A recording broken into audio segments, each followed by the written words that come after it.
because we've had a lot of energy and excitement here the past couple of months, and we're going to keep going. So we have two great presenters today. Hal is going to talk about the personal assisted lift, and then Laura is going to talk about Marketplace New England. We already have two presenters lined up for February. So we've still got a lot of people that are interested in presenting and talking about what they're doing. I know we have a few people who are here for the first time. So what's going to happen is Hal's going to talk for a few minutes and demonstrate the personal assisted lift. Then he has about a 6-minute presentation, and then 15 or so minutes of questions, comments, ideas. I know there's maybe some specific things he's seeking support on, and then Laura will do the same. And that's sort of what we're doing every month. That's the setup. So if you know entrepreneurs, or you are an entrepreneur that is also interested in presenting, that's how we got Hal last month, let me know. We're definitely still looking for presenters for March and moving forward. And if you have any questions, let us know. But let's get started with Hal. Okay. Whoa. Oh, no. Morning. Hi there. I'm sure, I hope so. I ain't helping them out. EMT, I'm really feeling it.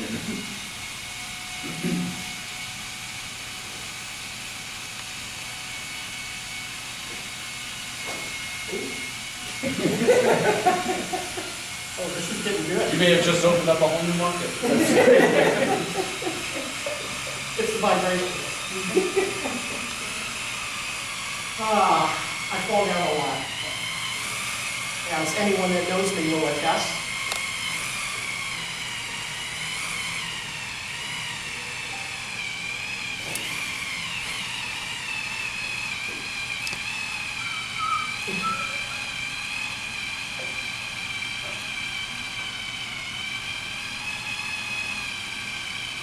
I probably could get up now, but I'm going to go up for the ride.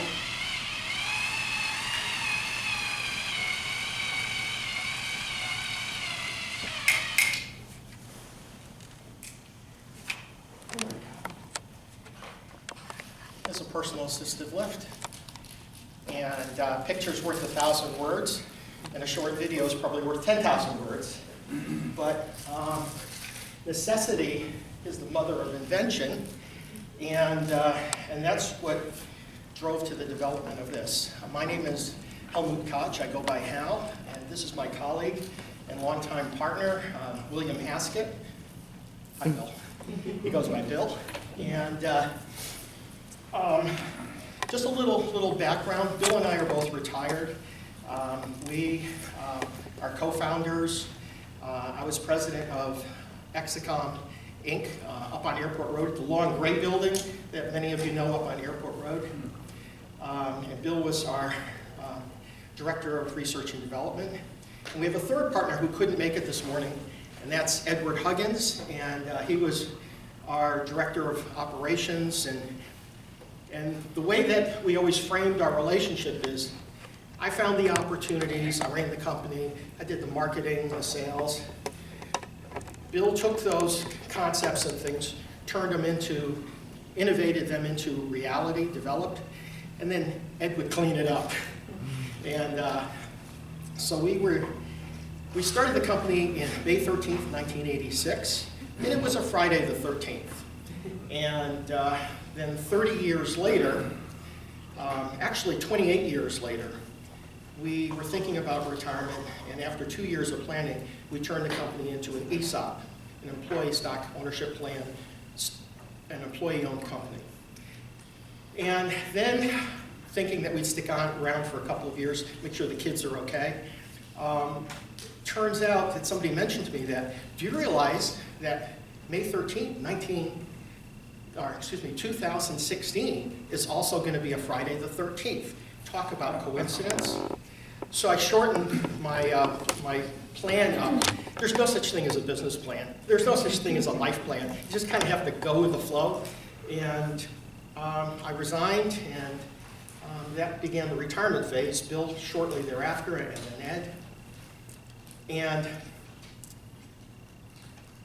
The portable personal assisted lift was the result of our breakfast club. After we retired, we get together on Wednesdays. So actually, we have breakfast club at 9 o'clock, so we need to cut this short. We deliberated about many things, and we're just getting together as a group. There was 4 of us, one of which has passed away since, Jerry Blanchard. And so one day, I complained to the group at breakfast that I fell down again. I have muscular dystrophy. I have adult onset called Emery-Dreifuss, and I was diagnosed the year that I founded the company, of all things, because I was starting to fall down. And I was falling down skiing, I was falling down playing baseball. I mean, I was just falling down. And so after a couple of years of diagnosis, they finally came up with it, the diagnosis, and hi, bud. Hi. Yep. And I lost my train of thought. Thanks, bud. Anyway, so after coming up with, after the diagnosis, it was said that I was going to be in a wheelchair in about 5 years. Well, that didn't happen. Why? Because I was a road warrior. I spent half of my life on planes traveling all over the country. In the early days of the company, we had an office in Hong Kong, we had an office in England, and I traveled both places, and who knows where else. Only Bud would know. Bud, raise your hand. Bud was our office administrator for the company for 30 years, retired about the same time that we did. So anyway, so I complained at breakfast. I said, this is getting bad. I'm walking with Lori, and we walk a lot. As Alan will attest, he sees us on Main Street a lot, and during the summer, we walk around our lake. It's a 2-mile walk. And I go down. The slightest imperfection in the floor, in the ground, a stone, or whatever, will cause me to drop. And if my legs bend any more than this, I go down like a log. So it happened the day before. I came in, bandages on my knees, and I said, I want a Harry Potter broom that could stick between my legs, and it's got enough horsepower to get me back up again, because Lori couldn't lift me up. She had hip replacements and knee replacement, and is a candidate for the PAL as well. And so we kicked it around a little bit, and not too long afterwards, Bill came up with a cane. And it was really cool. I go, wow, this is really cool. It was a cane with a lithium-ion battery, a little electric motor in it, and a little thing that flipped out. So I tried it, in the lab, in our little office. We call it our man cave. It's the little office space left in our building where we could retreat to. And I started riding up on it. And then as you saw here, as it brings you up, I could bring one leg up around and then bring the other leg up around. And it was all working, except by the time it got to the top, I didn't have enough energy left to just stand forward and lock my legs. So that wasn't going to work. So that's when we came up with this next generation, which had fold-out tripod legs. These legs fold out, and you take it out of the bag. And now that gave the stability to the unit that didn't make any difference. I didn't have to balance it all the way up as I'm riding this little rocket broom to the top. So anyway, that's the lift. And the goal of this generation here, which is Bill's design, first of all the yellow pieces or orange pieces are all done on a 3D printer. And the aluminum is all pretty stock aluminum extrusions and things. And the reason this is orange is because he had orange filament. And it also differentiates it from the first prototype is the one that I still use. That's mine. That's mine. This one here has a lot of enhancements in it. Back, 6 months ago, you and I, we did a presentation for the Muscular Dystrophy Association down in Manchester. And it was almost like this. I called up and I said, we want to do a focus group with people that really fall down and can't get up. And Erin, the lady that was coordinating, said, called me back and she said, sure, we can give you 20 minutes. We have a 2-hour monthly meeting. We'll give you the last 20 minutes to do your little focus group. So we went in, and just before that, she called me back and she said, oh, we have a problem. Our guest speaker for the monthly meeting bailed. Can you do a 2-hour presentation? And I'm going, huh? So thought about it, and Bill and I, we'd done enough research on this to see what was out there competitively, what the market looked like, who the players were, what the distribution channels were. So I thought about it, I go, okay, I'm going to do a presentation on assistive lift technology. And we're going to explore the whole range of what's available, including where you can get it and how much it costs from Amazon. And then we'll do our focus group at the very end. And so it was very productive. I did my little PowerPoint. I have it here, but we're not going to do that today. If we needed extra time, I could always throw that up. But at the end of the presentation, I actually fell down on the floor, and I did it once for the group, just so that they could see what it does. And then we asked questions. And so I'm going to back up for a moment. The design called for a couple of things. Had to be self-operated, user-operated. All the existing assistive lift technology that's out there is for a second person to assist somebody in getting up. It's the stuff you see in hospitals and nursing homes and in other various places where people with disabilities might be. And that's not my life. I mean, we walk every day, we kayak every day. I needed something that would help me get myself up with virtually no assistance at all. And that's why, as I'm walking around town, when Lori and I do our walks, even on Main Street, you see me with the backpack bag over my shoulder, and I usually wear it across like this because it's easier. And there's a benefit of this, wearing it like this, by the way. First of all, it looks really good, and you have to wear sweaters and things that kind of complement it. And this is kind of the 80s preppies look, right? The green, blue. Yeah, I had this all planned. Lori goes, well, what are you going to wear? And I go, well, it has to go with the green band, right? So anyway, you see me around town with that all the time. Fortunately, I've never had to use it on Main Street. And I'm very grateful of that. I'm very careful when I walk. So, self-user operated, battery powered, rechargeable, has to be lightweight. So it runs, what, about 7 pounds, Bill? Thereabouts. There, 7.5 pounds. And that's a prototype. In a production environment, using some composite materials and things, probably get that weight down below 5 pounds. And this unit here, the last time we tested it, when our friend Jerry Blanchard was still alive, and he went probably about 220, 225. I did it 3-4 times. I went up and down. And by up and down, there's 2 switches on this. And you have to crank it back down, reset it back to its idle state. But it would go through 3-4 cycles with me, and then Jerry, I weigh about 185. Jerry weighs quite a bit more. He did it a 4th time, and there was still juice left in it. So we were impressed with how much capacity that we had in the device. So we have the device. We have a 2nd generation unit, which added features like a better separator here to hold it in place, so it's a little more flexible for different terrains.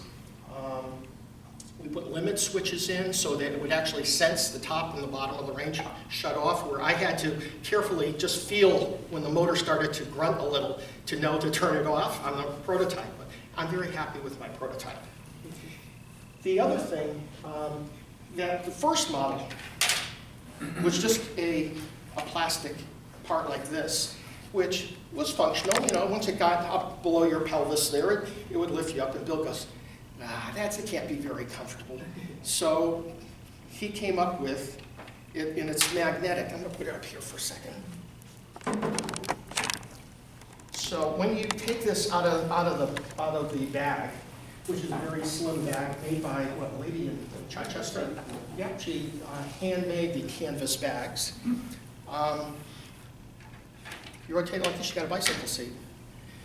This is the comfort model. You know how in your cars you have sport? And you have comfort? And then eco mode is you don't use it at all. So little things like that make a difference. I want to go back to the focus group for a moment. The muscular dystrophy group, one of the big things that we got out of that is people of different heights. Well, they require a different range. There was one large gentleman, he was much taller than me. We determined that he would need a booster seat, a little snap-on that would raise this up. Keep the same design, but raise it up 6 inches to get his body frame up to the height. There are two types of people that we're addressing, and I fall into one of the categories, which is I have balance. I can still stand on one leg as long as it doesn't fold, but I drop very easily. I have balance but no strength. I have no upper body strength. I can't lift myself up. It's very ugly to watch me go upstairs right now. It's like one step at a time, and I have to use whatever strength I have in my arms, which brings us to another thing. Another prototype that we're working on is my 3D printer is upstairs in our house. It's the only place in our house where my wife would allow me to build another little shop. And unfortunately, it's 13 steps. And it's a bitch getting up those steps. So I'm working on something that is not as sophisticated as Dean Kamen's stair climber, but something that I can take with me if I'm traveling, when we vacation and go to places that have steps. I'm always looking for that handrail or the handicap ramp area, but they don't always exist. And at the Arlington Cemetery when we were in DC, the Eternal Flame where Kennedy is interned, they're all granite steps there. And getting up wasn't too bad, but getting down, the sun was a little off, everything looked gray, and I thought I had my hand on the very end of the rail, and I was on the ground floor. There was one more step. The rail was just one step short of being at the end. So I went down, and that's the other thing. When you go down, we planned ahead, we have a little couch here for bandages and things that you patch your knees. So we spent the next 20 minutes sitting on a bench fixing my knees up because they got all bloodied and what have you. So anyway, this is the lift, and where we're at is we've been through 3 startups. Our last one was a 30-year. Well, I wouldn't really say that Northern Telecom, where we met in the early 70s, that was not really a startup, no. But then when we went to SUMA 4 with John Boatwright, we were part of the first four people in the startup group, and we rode that for 10 years, and then we started Exicom, and then we have another corporation that just holds the property, land and building, HKH, which we're trying to phase out of. We don't want to run any more companies. But what we'd like to do is see this device. The big challenge is, how do we get this to people that need it, like myself, some of your friends and neighbors, and relatives that are lacking in strength to get up when they fall down? How do we get it to them affordably? How do we get that to them at all, the distribution channel? What I learned from doing the research on the assistive lift devices that are commercially out there, like Hoyer's a big name. Mm-hmm. They own the industry for the most part for the high-end stuff. They're probably getting 10 plus times cost markup. But it's interesting, they get that because the people that pay for it are the insurance companies and Medicaid or Medicare. And that's not the market that we really want to address. This device, which costs, Bill, what would you say? $200 to $300 in prototype quantity to build one of these. And if you just took prototype, which we know we could do better because we have manufactured in the past, that would bear a price of probably $2,500 to $3,000.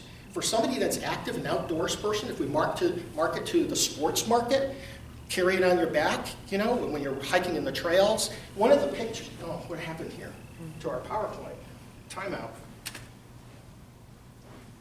Is it going to come back? What was the password? It was. Anyway. Return. There are handout sheets here. I don't know if anybody grabbed them, but one of the pictures in the handout is me standing on a mountain. It's up there. Is me standing on a mountain overlooking Winnipesaukee. This is Gunstock, and that was at a mutter competition. Yes, with this device, you could even become a mutter. No, but I didn't. We were there looking at a friend, but we did take the chairlift up to the top. And but I carry that with me all over the place. And you know, it's light, it's portable. If I were to go down, which I didn't that day, I would be able to get up with very little difficulty. So, using you all as kind of a focus group, what are the possibilities for getting this thing manufactured locally, which is the preference? We have been a local company for years. Our sheet metal, our printed circuit houses that we use, our parts components, our other services, you know, software development services and things, all been local companies. We've been in Concord for 30 plus years. How do we get it built locally? How do we set up a distribution model that would allow us to get it to people like myself, or you, or you, or you maybe in a couple of years, and at an affordable price, not $2,500, but maybe $500 or $600. You know, there's a big difference there. One is you can cut a check, and the other one is you got to finance, or find somebody that's going to be a third-party person that's going to pick up the tab on that. There's a tremendous opportunity here. We do not want to start another company. Been there, done that, don't have enough soul left. Or energy, stamina is probably a good word to be used. So those are two of the questions. And then there's some other level questions, such as there are some product liability considerations that have to be taken in. Depending on how you frame the unit, will it be considered a medical device where it lifts a person, which means a whole bunch of rules, or is it something that's kind of like a ski? It's an assistive device to get down snow, or in this case, get yourself up, which is a whole different category. That's a sports device, or something else. I don't know. So, just opening it up for some discussion at this point. So have you explored the difference if you can have it framed as not a medical device? Have you explored that? It's a possibility, but we haven't made any final determination. So just don't know for sure. Yeah. Hal, how much, I wasn't here when you were doing the demonstration. What's the limit on weight that'll be? Bill, do you want? Well, we haven't got a specific limit. Right now, I suspect this can handle 300 pounds, maybe max. This was developed using an inexpensive screwdriver from Black & Decker, electric screwdriver. That's the internals of this. So I haven't designed anything for any particular weight. It handles that, again, pretty minimally. It's struggling a bit. That's part of what needs to be done if we're going to continue this into a product, is essentially go through those kind of determinations of what the goal is and how to achieve it optimally. This is a proof of concept more than anything else. Yes, sir. I was wondering, in order to utilize it, do you have to be able to be on your hands and knees, or could you be on your side and sort of roll over onto the device? The general rule right now is the device as it exists is intended for somebody that is active and can walk, but if you stumble and fall down, you can't get up again. Okay, so there's certain ground rules for using it, like you have to be able to crawl up to it. And once you crawl up to it, just straddle the seat, which is down on ground level. And when we met with the assistive technology group at the university, Therese, she brought up another opportunity, which we've talked about and could easily do, is for somebody that can't crawl because maybe they had knee replacement and their knees are tender, to have, instead of a seat, have this be a platform that's literally flat on the ground, so you could slide up to it with your butt and actually straddle it and sit on it. Instead of being on your knees to start, you're sitting with your butt. That's a possibility. These are variations on things that we could accommodate on this. As I mentioned earlier, like a booster seat for somebody that's higher. Well, there are various things that this is essentially well fitted for Hal's needs. As you saw, if you saw him getting up, at the end, he had enough strength in his arms and used the handle to help lift himself up the last. Now, he requires assistance from his arms to get out of chairs as well. I mean, but that's part of what this does. If somebody doesn't have that strength, then this isn't going to help them that much. And he could very well be that person in a couple of years because of the way the muscular dystrophy That's right. works. I will be. Have the upper strength, so that Yeah. might have to be something where there's something under that could slip under the arms like the Hoyer Yeah. lifts to keep it. This going here up. is not the solution to everybody's problem. Right. To We address that, understand that. thinking And- ahead, I'm thinking ahead where I'm going to be. I'm going to use the booster seat because the booster Sure. seat will get me, all I have to do is the distance from my knee to the ground is the amount that I really have to raise my crotch, Yep. if you will. Yep. And for me right now, this height here, which is about stool height, if it just took me up so that my legs would actually lock, it's a no-brainer. See, the key is my legs have to lock. The next iteration is going to be at least 6 inches taller. There's no Yeah. question about that. Yeah, I was just mentioning to Bill at an earlier breakfast that, I want to go back to my Harry Potter cane because I'm thinking, being out in more an outdoorsy environment, I want something that's even more Spartan but functional. But it does mean that I have to balance, so we're going to go back to, instead of a tripod, instead of having a unipole, we have a tripod now, but have just a fold out, because balancing side by side is a lot easier than having to balance every single axis as you're going up. That broom is a lot to hold on to, let me tell you, because this thing's taking you up and you've got to balance, and it takes a lot of energy, and I expended all my energy in balancing. So I want to experiment with that a little bit more. Yeah. Yes, sir. A question about, it's interesting you're talking about how to classify this because that's the same challenge our first presenter here, Tim Neer, had with getting his initial invention to market, was how it was classified as a medical device. So do you have a sense for what your next steps are for doing that or determining the regulations? Other than, I've looked into getting a medical certification for a lift device. There's a gentleman that's down on Hall Street that I talked to about it, and he was the one that opened my eyes to that. From what I can gather, it's a self-certification process, so it's not as severe as you might think. It's almost like an ISO 9000, where it's looking for consistency in the building of the product. It will do this under these conditions, and it'll do it like that every single time. That's what they're really looking for there. Besides then the normal government safety things like UL or CSA for electrical, or if there's a microprocessor in here, then we have to deal with FCC 15 for radiation from the microprocessor. That's stuff that we've dealt with all our life. I mean, that's a piece of cake. And we've already dealt with the UL in the way that we're powering it. It's a little plug-in-the-wall charger that is, it's also in the bag.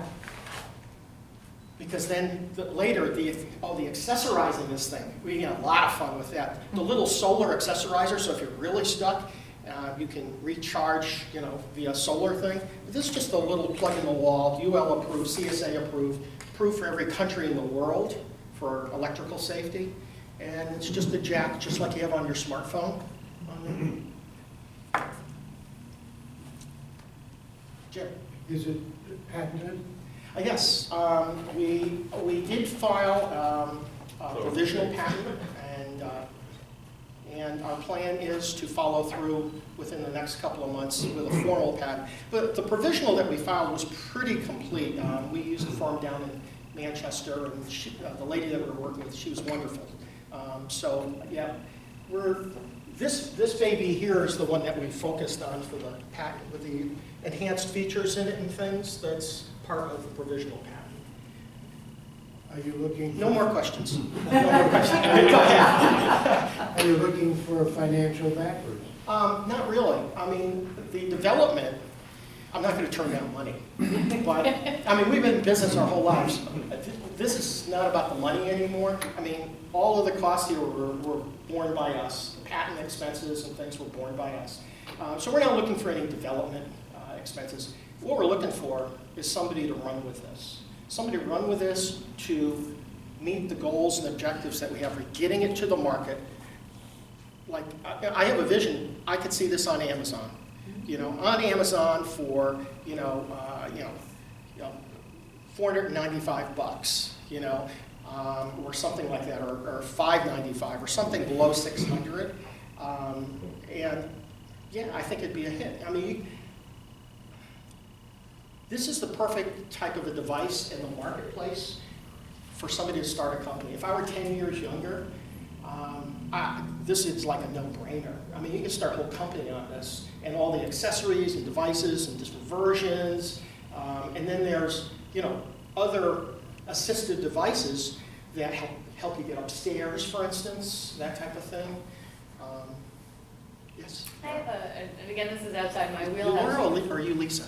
There's you're so many welcome to things work. that I'll answer to, but Yeah, instead of looking for, a company to take it over, why not approach the nonprofits whose people they serve would benefit from this and have them take it over? Easter Seals, Muscular Dystrophy Association, Brain Injury Associations, a lot of them have for-profit divisions and may look at this and go, okay, we'll take it on, and not only will we market it to our people that we serve, but then it's an income source for them. Being a member of the Muscular Dystrophy Association, I'm a living member. Yeah. And that's why I started with them, because of my experience with them, using them as as a focus group, some of the members. But the reality is, they really don't do what you say. Well, not them as much, but Easter Seals. Well, perhaps, but I haven't dealt with Easter Seals yet. That's a possibility. Here's the thing that we have found. When I have brought this up to the commercial community, the first thing that people see is dollar signs. Right. And that's exactly what we don't want. This is not, in our retirement days, we want to see this get to people affordably and make it accessible for them to get this easily without a lot of red tape. If this were a for-profit company, I'd be a different attitude. We don't have that attitude at this point.